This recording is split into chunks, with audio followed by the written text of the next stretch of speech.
Florida Senator Marco Rubio. Senator, are you glad this is happening, and do you wonder what set the table for it to take place? Well, first of all, thanks for having me on. Look, I think it's pretty simple. China wants to displace the United States, but this is not like me being paranoid about it. This is in their speeches. This is in the books that their generals are required to read. This is in Xi Jinping's own words. He believes that America is in decline, Europe is in chaos, China is on the rise, and all this global chaos. These are his exact words. I mean, I'm paraphrasing, obviously, but his exact words are, in this moment of tumult and chaos, is an opportunity for China.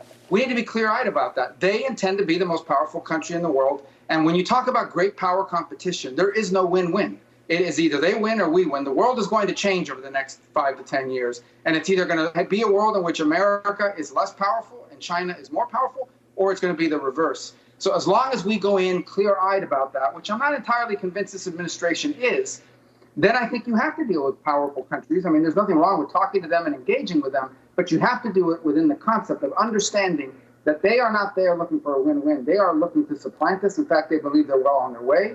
And we need to be clear-eyed about that in everything we do and not enter into deals that weaken us and strengthen them. Marco, I don't think I have to tell you, Senator, there's been 180 intercepts of U.S. warplanes by Chinese aircraft. We know what they're doing with they headed off our B-52 bomber a few weeks ago, forced it to change its flight path.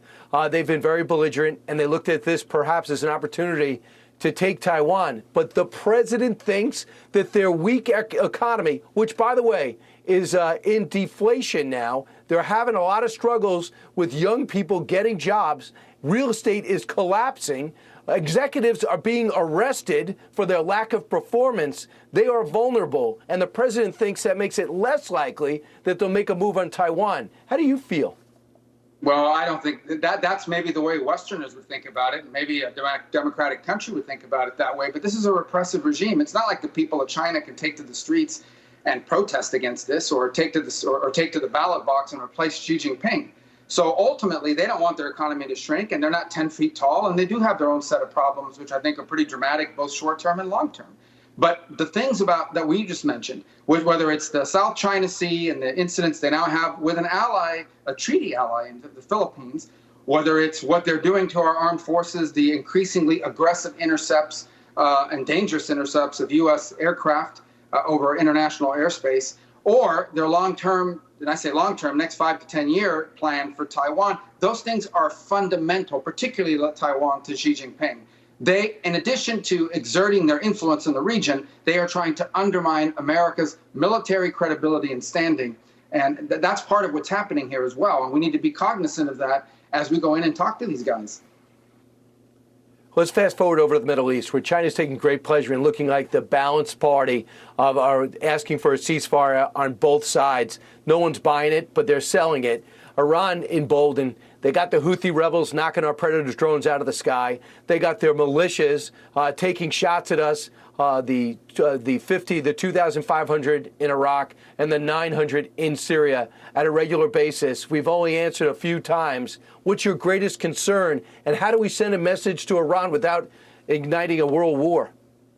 Well, first of all these are interrelated, whether it's China out in the Pacific, whether it's Putin with Ukraine and in Europe, or whether it's Iran attacking military forces hiding behind these groups that they sponsor, but nonetheless, it's Iran.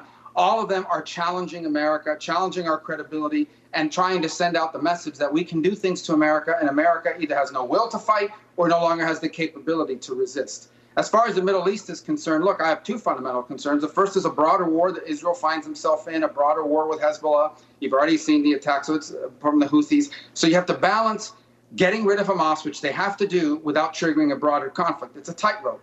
But the second thing that's happening, simultaneous and related to it, is these Iranian groups are attacking U.S. soldiers.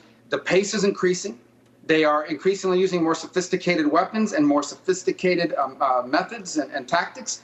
And I believe before long it will expand beyond just Syria and Iraq to target U.S. forces in other places like the UAE or Kuwait or inside Jordan. And my biggest fear is the following. It's escalation. I don't want a war with Iran, but right now we have no deterrent. The failure, establishing a deterrent with Iran by imposing consequences against them directly has the risk of escalation, but not doing so has the guarantee of escalation. Right now, Iran does not, they are undeterred. They do not believe that Joe Biden will do anything about it, and they actually believe that they can kill American troops in the region, as long as not too many of them, and nothing will happen to them directly. Right. Senator,